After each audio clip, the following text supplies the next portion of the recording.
Hello everyone, welcome to William and the Magic Box. Today on our show, we are going to have Amos. Amos is from Arizona in the USA.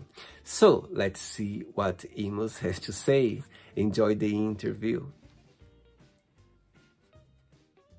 Hello. Hi, Hello Amos, how are you? good. How are you? Very well, thanks so much. How is the fire thing happening today? Everything sorted? Yeah, that's all sorted. It's all done. So how's your day been so far? So far, so good. This is my day off, so it's been very chill. Amazing. I like your background, by the way. Thank you. Tell me a little bit about your background. Is something special or is just a decoration? This was a gift from a client of mine. She was traveling abroad and was sort of in one of those special metaphysical shops where all the pretty crystals and incense is. And she saw this and she kept coming back to it and kept coming back to it and kept coming back to it. And then she kind of was thinking about me and then she brought it back and I'm in love with it. And I just hung it up in front of my special rocking chair. And this is sort of like my sacred thinking space. Amazing. Amos, tell me, where are you from? I'm originally from Charleston, West Virginia, but right now I'm from Peoria, Arizona. And why the change from a state to another? I moved here in 2009, right after the whole 2008 economic collapse, because West Virginia was hit particularly hard. It was just completely devastating, and I was lucky enough to have family that was out here, and my grandmother was very in tune with like the movement and everything. She was like, "You should just come out west." She's like, we're right next door to California and all those hippies are into all that stuff. And I was like, okay, well, I'll give it a shot. And then I came here and then the weather was amazing. And then the people are amazing. And I've just loved Phoenix and Arizona ever since. And how long have you been living there for? Oh God, ever since 2009. Okay, so it's been for a while. Oh yeah. Amos, I was checking your profile. By the way, am I saying your name right? Amos? Amos, there is no wrong way. It's however you enunciate. As long as I can hear the M, I don't care. Okay, so tell me, I was checking your profile and I can see that you do different careers. You've got a lot of things, you do different fields. So tell me a little bit about your business, about your careers, everything with the holistic healthcare, yeah? Yeah, well, it's a long road. So it's been a 17-year educational investment, and I have sort of just stacked one on top of the other. So I went straight out of high school, straight to massage school, went into my own business, and then the whole economic collapse happened. I went back to school, went to nursing school, realized that wasn't exactly for me. I didn't view health in the Western viewpoint. I'm more of a traditional Chinese medicine sort of natural health guy. And then I went to reflexology school, and then I studied under a naturopathic doctor and a Peruvian shamaness for 6 years. And then, I the whole life change happened, and then I went back to massage school a second time. It's just been study upon study upon study. So I started with massage, then reflexology, then Reiki. Then I had my whole spiritual awakening. It was a whole 10-year personal journey because I had a lot of personal healing that happened the whole way through. That's why I'm in this health business, is because healing is one of the bigger subjects. It's a very broad spectrum. That's why I've built my career as the full spectrum healer.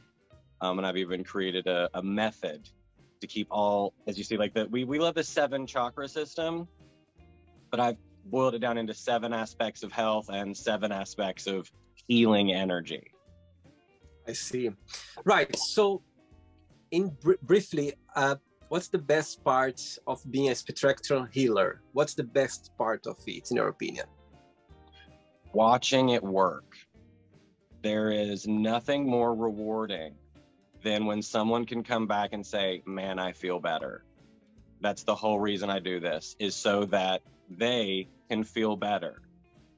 It's as a healer, I've sort of been sort of a metaphysical cartographer. So I've done a lot of mental, energetic traveling around. So I've been there, from, you know, eating disorders, drug addiction, self-mutilation, spiritual trauma, all of it. So I've been there. I know what I'm talking about, and I have a better point of reference. So people respond to that, and they respect that. It's so interesting you saying that, because as you mentioned, when you go through something, you just live it. You know how it is to be there. How does it feel? How the feeling of being there, and when you, for you, it's easier and more powerful to explain that, to put the message out there, because you've been there already. It's a different concept. It's so far, it's the difference between sympathy and empathy, because I want you to feel better. I legitimately do, because I've actually felt it and I know what it feels like. So I can bridge this gap a little bit easier with people. Absolutely. Yeah. Amos, are you ready to go on a beautiful journey through your memories in life and to share your point of views? Absolutely. Welcome to William and the Magic Box. This is my best friend.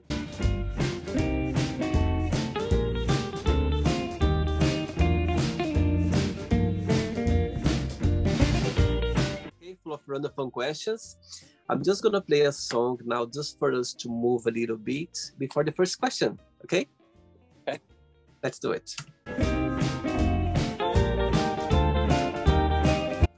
Right, before we start the game, through the journey, if comes up a question that you don't want to talk about for some reason, you don't want to answer, I always can change, okay?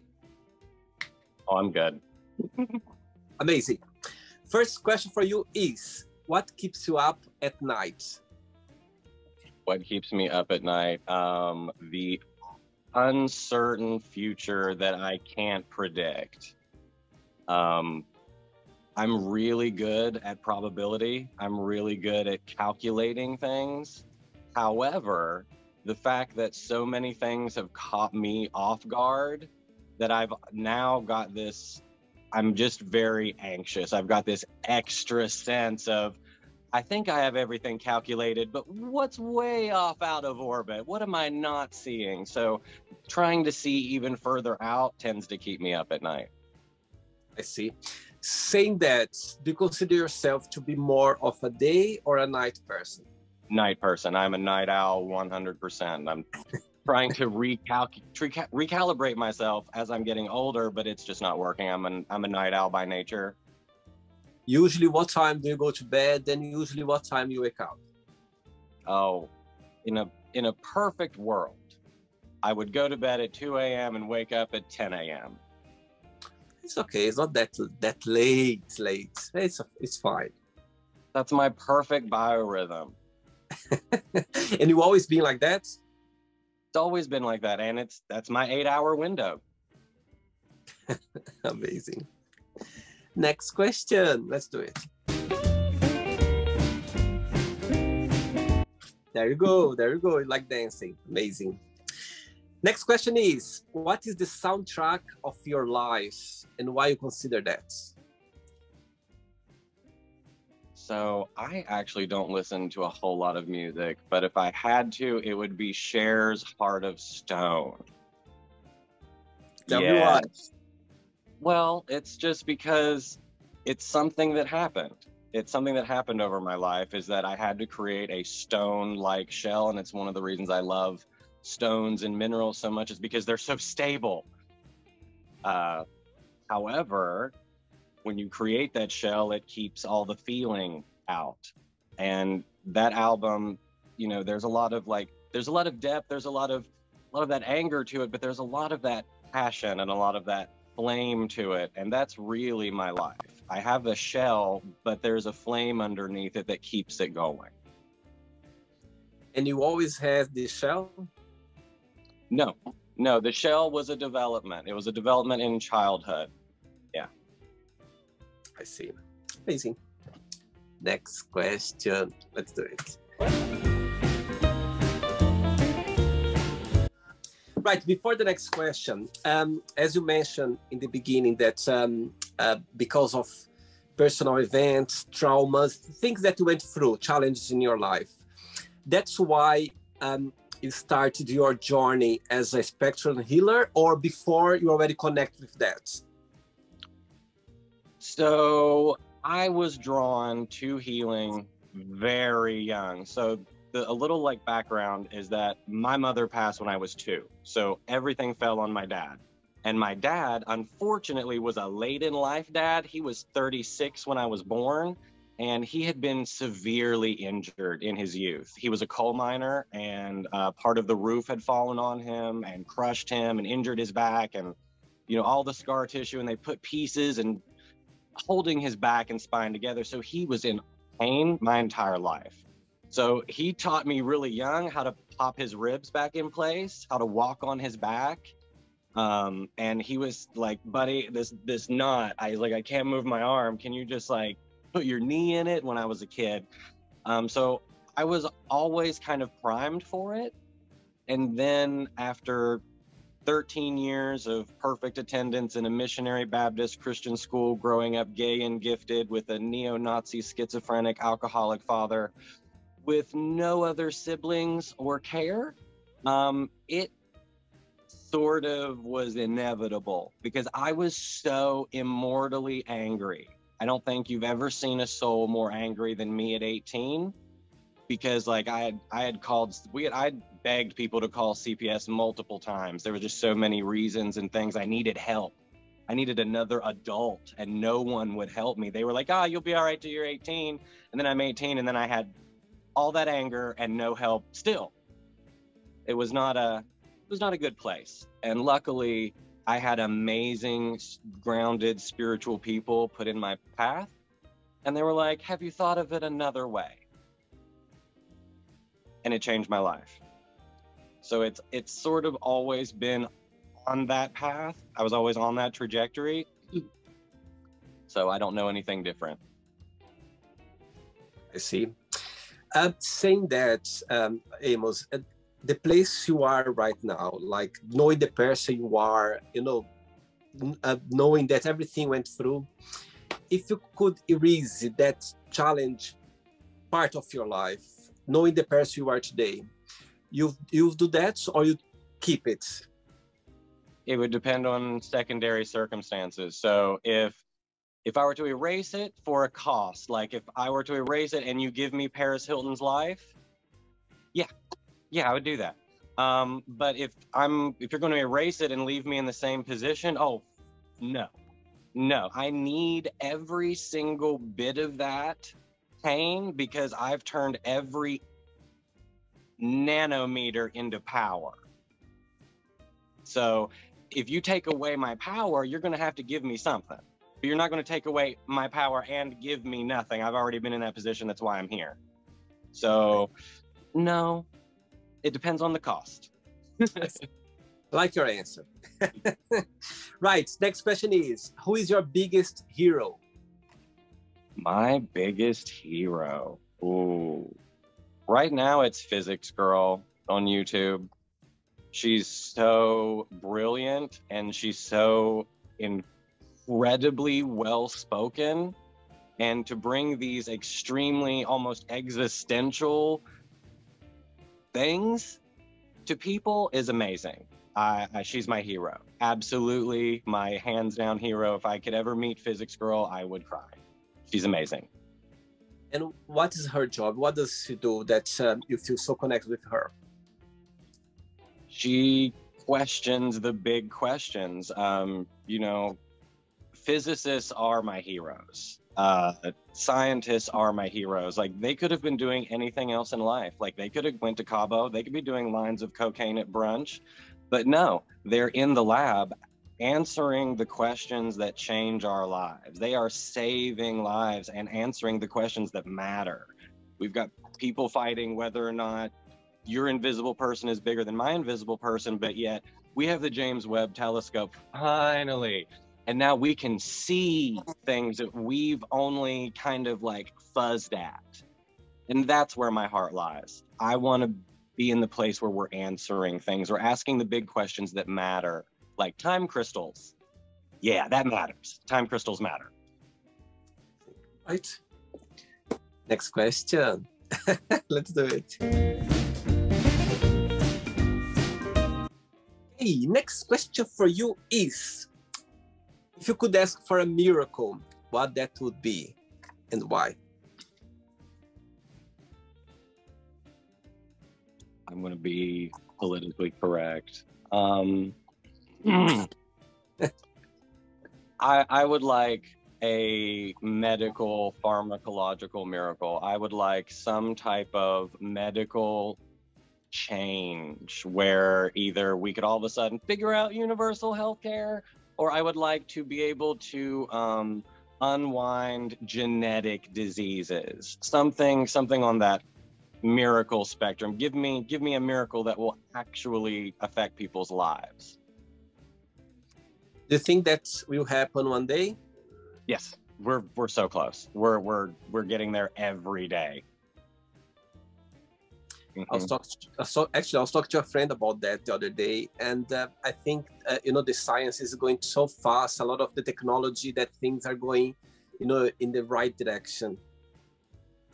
Yes, that's why I say, like, don't let the media paint you a negative picture. Don't let the news. Don't let a lot of people are conditioned by everything they see on social media, and I'm here to tell people it's getting better every day, every single day.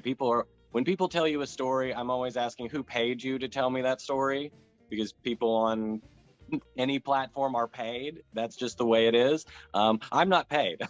I will tell you the honest truth about it, and it's getting better every day. Amazing.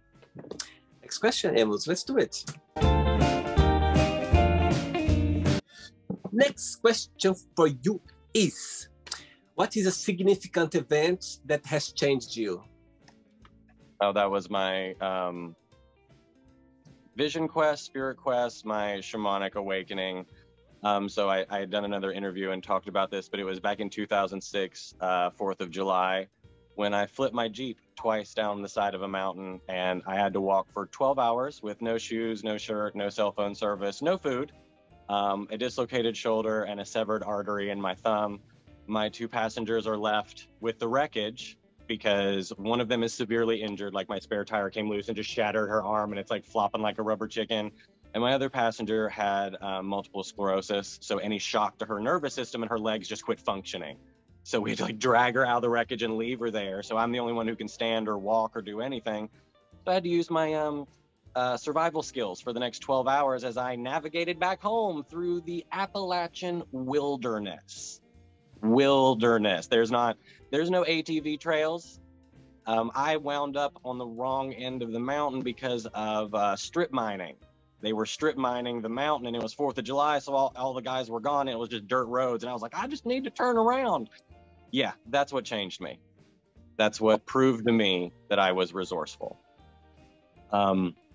It's devastating. It was scary. It was surreal watching it happen, because your world slows down. Your life flashes before your eyes, and you're just like, here we go.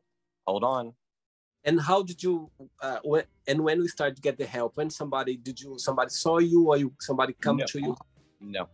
So the whole thing is there. I have to get my passenger out. My other passenger is hysterical, and luckily, I'm the only one with survival skills. My father, we're from West Virginia, so it's sort of like a boy thing. 13 to 16, you get survival skills. So I'm like, okay, well, it's starting to kick in. Well, the creek is here. The sun is here. We have this much time in daylight. I can go this way because it's going to lead me back to the last house. And yeah. I was like, you have to stay here with her, make sure she doesn't go into shock. And I'm going to go. And I went, and it was 12 hours. I wound up pitch dark, underneath a tree, covered in leaves and sticks, in a makeshift sleeping bag. And I had to wait until first light, about 4:15, 4:20 in the morning, when the light is just crack enough. Because this is the Appalachian wilderness. So this is very thick trees. It was raining, so you can't see the stars. It's pitch black above ground as it is below. Like I couldn't even see my nose. Wow. And I didn't want to get by a copperhead or a rattlesnake, so I just got underneath a tree and was trying to stay warm because I didn't want to, go into shock from hyperthermia. And as what I meant is, so after 12 hours, you reach somewhere, you reach like a place where you could get help. I was still on the road. I was following another road I had found, and the guys who were strip mining the next day, because now this is July 5th. The guys have to go to work, and they're like, "Buddy, what are you doing?" And I'm like, "I have wrecked my Jeep. I have 2 passengers on the side of the mountain. I need help." Wow. And they just grabbed me and took me. And then they called help. They had to go get helicopters to go get the girls, took me to the ER, and that was when the exhaustion caught me. Wow, what a moment in your life. I'm sure there's a very significant event in your life.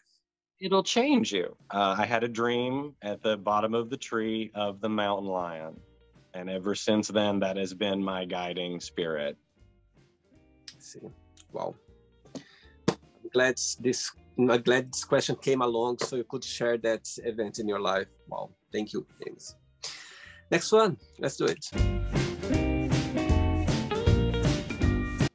Next question for you is, which question you don't have an answer for? Question I don't have an answer for. That's the divinity question. As a spiritualist, I run into theology enthusiasts all the time, but most of those people don't know enough about their own philosophy to really pull it apart. So that's where I don't know how to answer that really. I tell people it's more or less like an essence, like an essential oil. And then I kind of have to leave it at that because I don't really know, but I know that I feel something in certain places, and all of these different some things feel different. I say the color red feels different than orange. A C feels different than an E on the music spectrum. So I don't know how to answer the divinity question accurately for people, and that bothers me. Wow. My goodness, I'm learning a lot with you. Next question, let's do it. Before the next one, tell me a little bit about your career as a reflexologist. People who doesn't know much about it, what's the benefits of it? What's the treatment that it gives? Tell me a little bit about reflexology. Reflexology is my favorite branch of traditional Chinese medicine because it incorporates all of the acupoints on your body in your feet, also in your hands and also in your ears. But we do the feet first because they absorb all the pressure of every step of the way. Also, my master taught that you're born head first, but because of biology and the bell curve, you die feet first. Your feet are the farthest from the heart, so they get everything kind of last. And everything in your system tends to settle in your feet. If you're sedentary, if you don't have a good diet, it's going to show up in your feet. It's really beneficial for degenerative neuropathies, like from diabetes and plantar fasciitis. That is most of what I work with. But it has immediate benefits for people who are having trouble sleeping, digestion. I've worked with everything from Parkinson's to a very rare peripheral neuropathy, which was called Charcot-Marie Tooth syndrome, which causes the feet to kind of like draw up like pig hooves almost. So it is one of the best things to soften the feet. I think everybody mistreats their feet, especially like dancers or all of our servers, all of our nurses. If you're on your feet, I really, really do advocate for foot care. If you're not willing to get a full body massage, let me massage your full body with just your feet. Keep all your clothes on, Just take your shoes off, and we will work your whole body through your feet. It happened because I was a very overweight child, and I suffered from incredibly painful, swollen feet, and my dad would sort of squeeze the extra swollen out of them. A lot of times I would fall asleep, and when I would wake up, not only did my feet feel better, my body felt better. And I always knew there was something to it. And then I learned about it in massage school the first time, but they didn't really expand on it. It was like a maybe a week. And I went to an International Academy of Advanced Medical Reflexology in Perkiomenville, Pennsylvania. Professor Lorena Taleppo is the best in the world. See. Most of your clients, they are females or males, or is a mix of them? Now it is a total 50-50 split. When I started my career back in 2005, 6, that was a 90-10, 80-20 at the most split. It was almost exclusively females in the wellness industry. And now, no, because the men,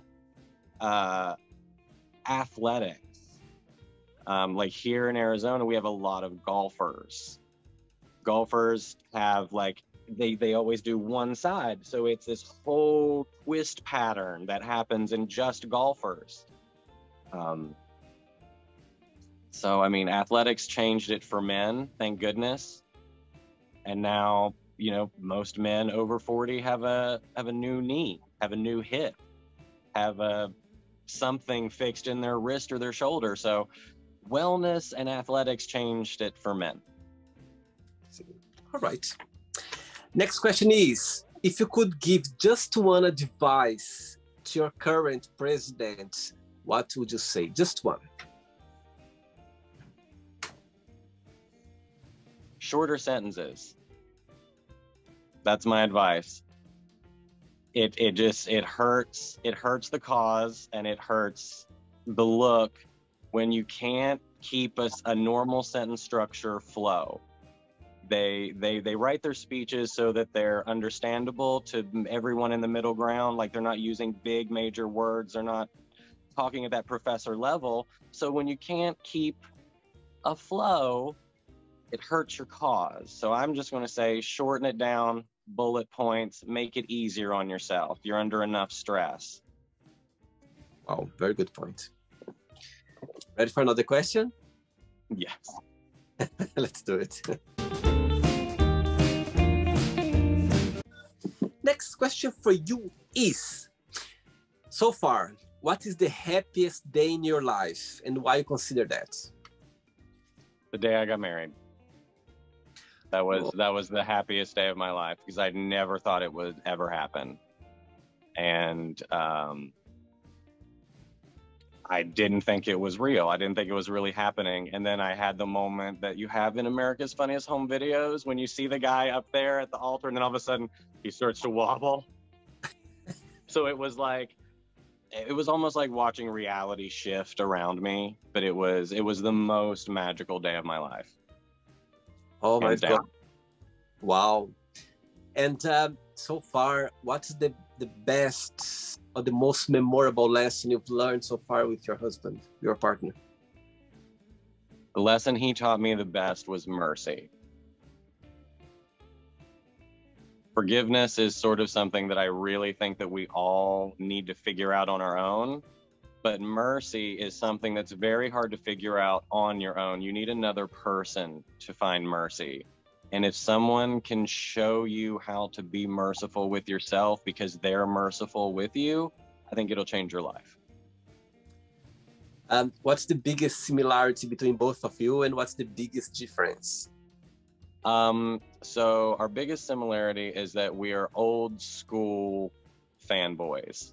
We love movies and comic books and TV and all of our, those characters that have just been near and dear. We've always bonded over that. And our biggest difference, I think, is our eating habits. How come? It has gotten so much better over the years, thank goodness. I'm just a very healthy I'm a naturalist. I'm a healthy eater. I'm not a vegan. closer to vegetarian, and he just won't have it. I still can't get him to eat a salad on his own. We can put lettuce on a burger now, but that's about the difference. We eat differently. Do you cook for him sometimes, or who is the one who cooks the most? So he cooked for 11 years.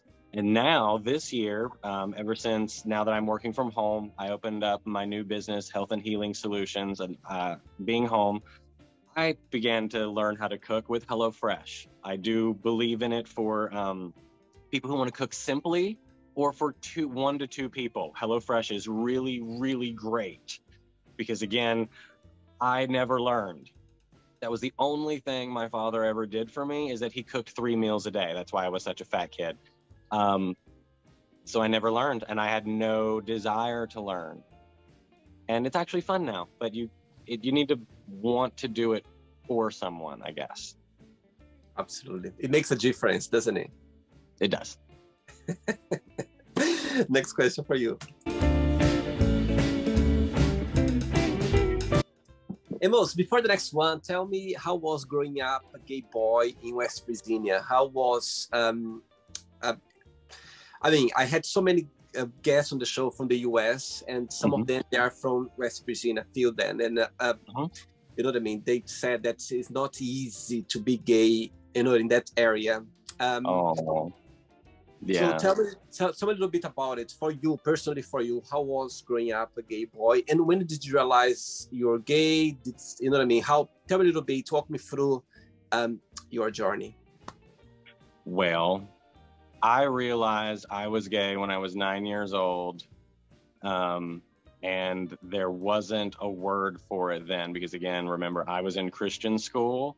So it was a very different world. So to understand what it was, and then to literally not deal with it until you're 14, to have a 5-year existential questioning, I think is too young. I think it's way too young to be asking those sort of questions. So honest to God, it was terrible. It was one of the worst things ever. And I think that's why I wound up in such a dark place for so long, why I went where I did, is because imagine being born into torture and pain, and every single day, everywhere you turn, from every single person, that there's something wrong with you. The thing that you feel inside is bad and will literally make your eternal soul burn forever, is too much for a child. So existentially, torture. That's why I wound up where I am, is because I had to unwind all of that mess. I don't think you can understand the pain until my story is coming back from Cedar Lakes in the van with everybody, and Miss Nancy Nelson, who was a person that was pivotal to my young years, because she sort of was a mother figure. Because again, my mother died when I was very young. So any loving female figure I very much needed. Well, this day was very important to me, because we're coming back from Cedar Lakes. We've had a really good time. This was a nice let loose moment. It's sort of like the camping trip for the school kids. Well, we're coming back and we're all having kind of like they're having real talks, but she kind of turned to us and was like, oh yeah, well, I pray every night that California falls into the ocean and all the gay people die and go to hell. Oh dear. Like it was bad enough years later, knowing that, like, my grandmother said, I'm kind of glad your mother died when she did, because I don't think she would like you, because she didn't like gay people. That was painful. But my grandmother was always kind of like messed in the head, and she was like a super old Republican anyway, so I kind of expected that. But I never expected Miss Nancy Nelson to literally tell children that she prayed those gay people in California died. Because by then I knew, but I had not told anybody in that circle because I couldn't. That was more painful than anything. That took years to unwind. Who was the first person that opened up about being gay? The first person I really came out about being gay was my best friend, Jessica Ellswick, back in West Virginia. Um, she's still my best friend to this day. She has always been there, and she's just an amazing human being. If it wouldn't have been for Jessica Ellswick, I don't know what would have happened. She and her mother their kitchen's in the basement of the house, and her mother changed my life. Wow. Yeah. Jessica, you have someone very special here for you. Wow, what a beautiful. Oh, I love that. And she's back still in West Virginia? Yep, she's in West Virginia. She takes care of her mother full time, and she just is amazing. There's so many people in our lives that I start getting goosebumps now. Beautiful people that cross our path, and it's such a gift, isn't it? It's like a divine gift to those people. They come because, you know what I mean? They come to stay. They come to leave a message. They come to help. They come to be part of us, to walk with us somehow. And they are, is a big example. They are like a massive, beautiful part of our lives that is going to be forever out there. The connection is so strong that is, you cannot even explain how the connection is there, isn't it? My master told us, like, there are star siblings, however you want to say it. They're just like, however we're connected, however you want to view it. But yeah, there's something special there, and it's luckily, she's still part of my life today. Beautiful. She'll be very happy to know that when she watches the interview. Yes, she will. Next question for you is, what was your favorite part about school? My favorite part about school was, well, we're not high school. This was after school. The favorite part about school was the connection. Massage school specifically is one of the most fun experiences anyone will ever have in their life, because it's like Big Brother, or like a frat house where everybody is in each other's lives, because like you're literally like on these people. And I still have a lot of friends to this day. I have a chosen sister from my second time at massage school. I still keep in contact with a couple people from my first massage school. Just the connection. It was the best thing that because I'd never had that. So then to have that was amazing. Beautiful, beautiful. 3 questions left for you, Amos. Let's do it.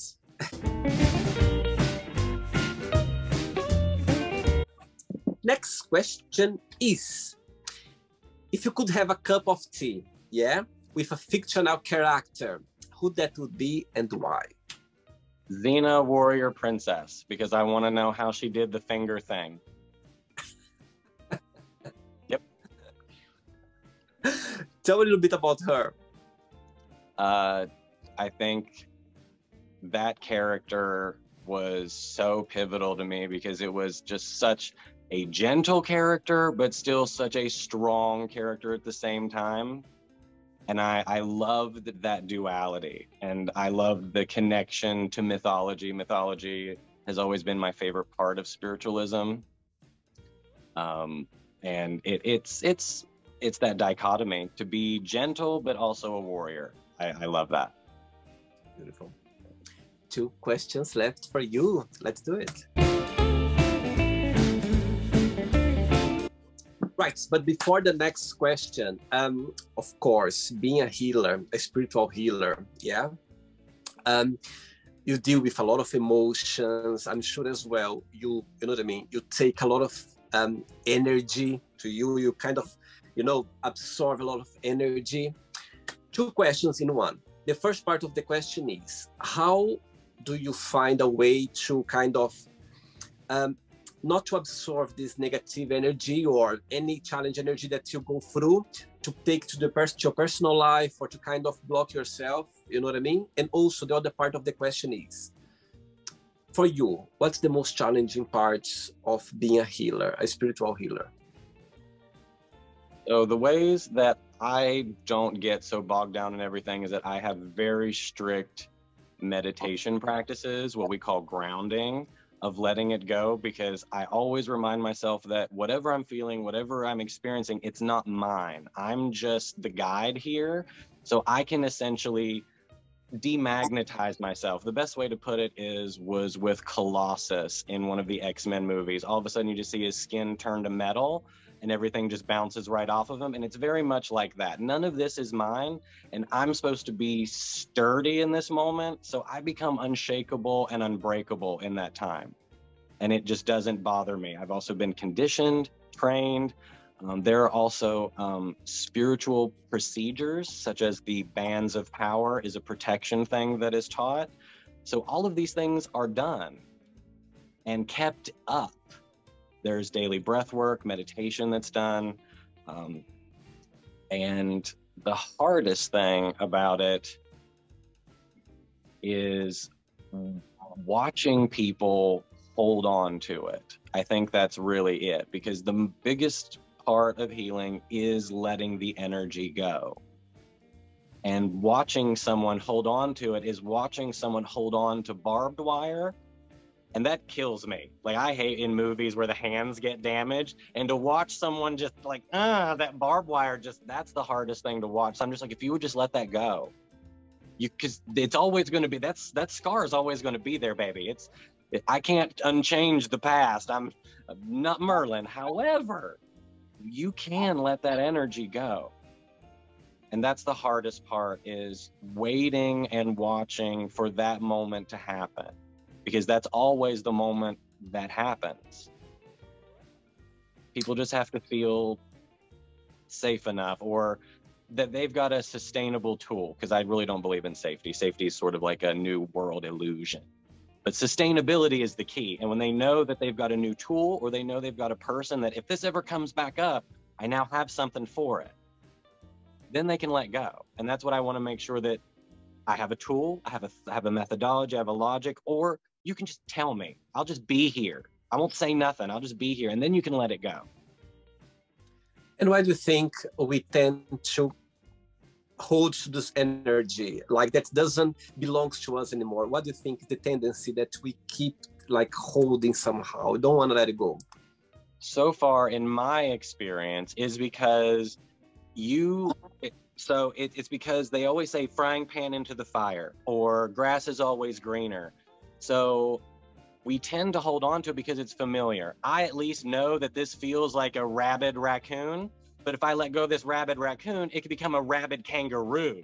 And a lot of people are afraid if I let go of this pain, a bigger, worse pain could come in. And I'm like, yes, that's also possible. That's also absolutely possible. That's 50% of the puzzle. You could also let this go, and an incredibly more positive thing, or a new healing, pleasurable thing could come in. It's not all pain. Not always. It's a 50-50 split most often. Right. Next question is, what is your spirit animal? The mountain lion. That's what came to me in that vision under the tree.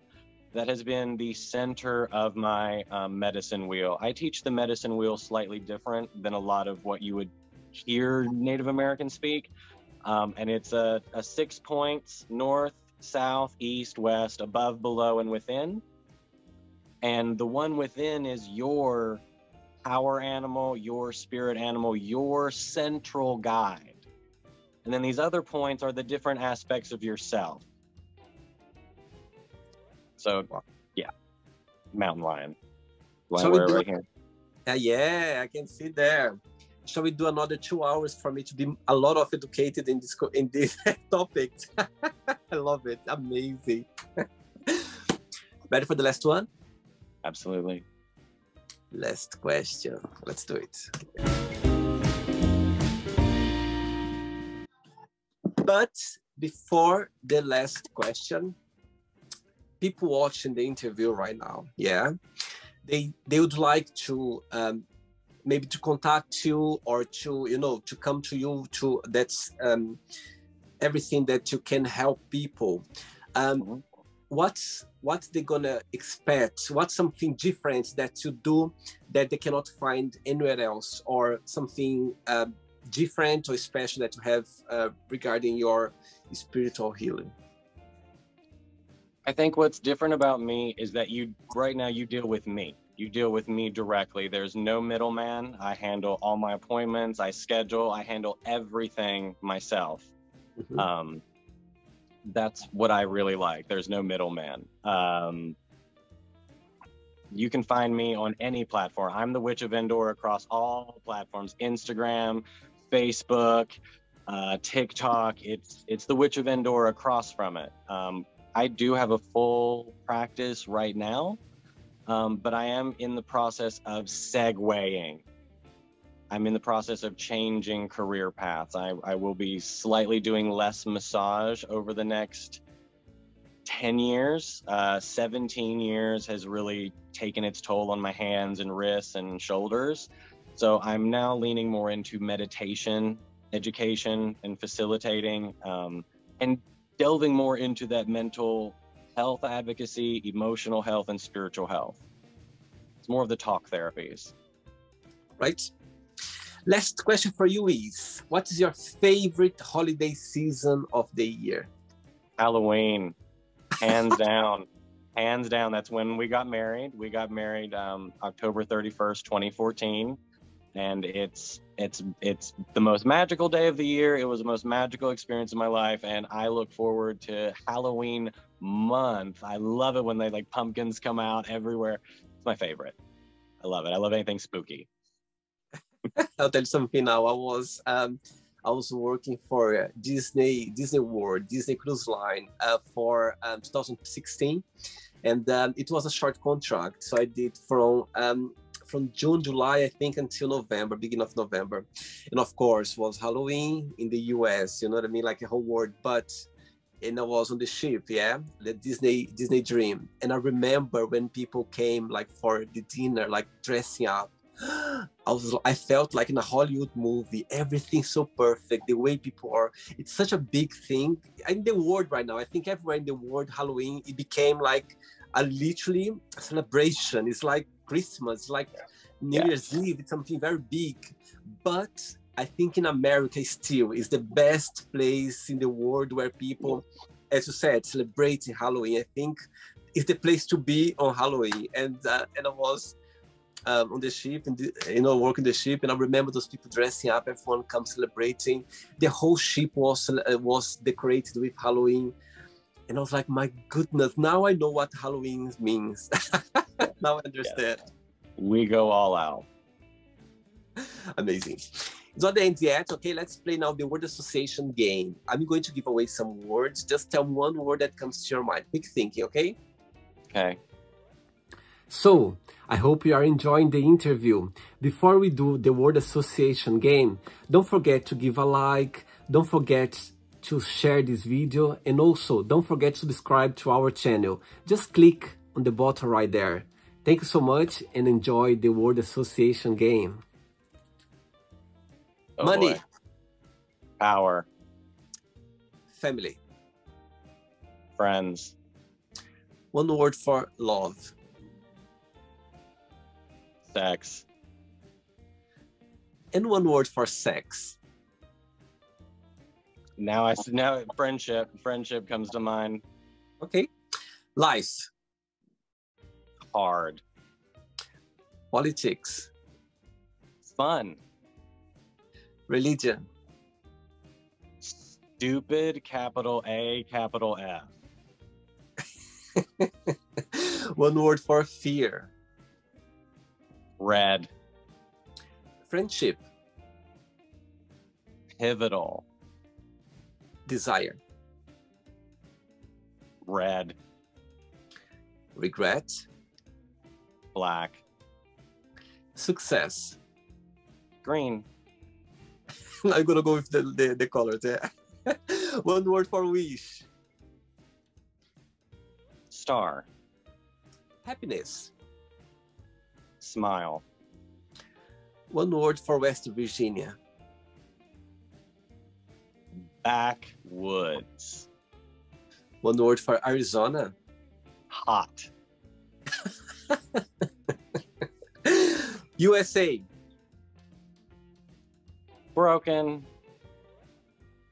One word for meditation. clear. One word for reflexology. Relaxation. And the last one now, a spectrum healer. One word. Rainbow. Beautiful. Let's pretend now we're going to meet your husband for a coffee, yeah? And I'm going to ask him, tell me the most beautiful thing about Amos, and tell me something that he still needs to work on to improve on. What he would say? He would probably say how much I care, and that, like, how much I've devoted my life to this. However, how much I have the biggest ego you've never seen, and that keeping my, quote, God complex under control is what I need to make sure I do. Wow, wow. And now that's the same question to your lovely friend from Jessica, yeah, the one from West Virginia. Should say the same answer? No, not necessarily. She would just give you some type of really dumb quip about how ridiculous I am, and that I need to just lighten up. That I just need to lighten up, that I take it all too seriously. Like, she just calls me, Amy, you just need to lighten up. Right, let's play now Amos and the Magic Box, and you can ask me a question. But you can ask me a question now. If you could go back in time and see any one historical event or party, what would it be? Right. You know, this year we had the Platinum Jubilee, where the Queen, yeah, she's been on the throne for 70 years, you know. And the other day, a few weeks ago, my English teacher back from Brazil, she was visiting, and we went to Windsor Castle, and it was the first time I visited the castle. And they were there, the dress that the Queen wore during the coronation, her coronation. And I've seen so many documentaries about it. And just literally, when we got to this part of this museum in the castle, that the dress was there, I stayed like at least half an hour just looking at everything about the dress. And it was just, you know, I don't know, it was such a, just seeing like in real life, I was like, my goodness, I would love to be there on the day when, you know what I mean, she became the Queen. Yes. You know, I think she was 27, 25 years old at the time. You know, the ceremony was, was on TV. I think it was the first time. And I would love to be there, be in England. I've been here for so many years in London. And imagine, like, of course, I've seen so many documentaries about her life, about the royal family and so on. But I would love to be in that moment, just there. Oh my God, it would be amazing just to be there when she became the Queen, and she made history now, you know what I mean? She's been in the throne like for so long. And yeah, I think I would love to be there in that moment, just to feel it, the vibe. And she's done so much for the country, and I think it would be a good moment as a foreign person, you know what I mean? Like being there, I think I would love to be like something special. Oh yeah, that would have been a magical moment to see, for sure. Yeah, and it was so interesting to see, because when you see on TV those things, you think they're big, but the dress is quite small actually. It was like, my goodness, that's the dress that she was wearing, like with the whole thing. Anyway, so yeah, if I could be in that moment, I think I'll be very happy. That's a cool moment. Amos, did you enjoy the interview? Yes, this was fun. Thanks so much for taking the time, for being kind and sweet and so approachable when I approached you online on social media, and you were very sweet and you accepted my invitation. Thank you, I appreciate that. Before you go, if you can share a positive message, something that you live by. Yes, this is something that actually changed my life. I felt that this is probably one of the greatest lines in human literature, and it's in a Disney Plus television show from WandaVision. And this touched me. What is grief, if not love, persevering? Absolutely. Let's go for it. That's it. That's my motto.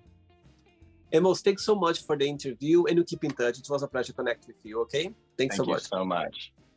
Have a great day. Bye-bye. Take Bye. care. So, did you like the show?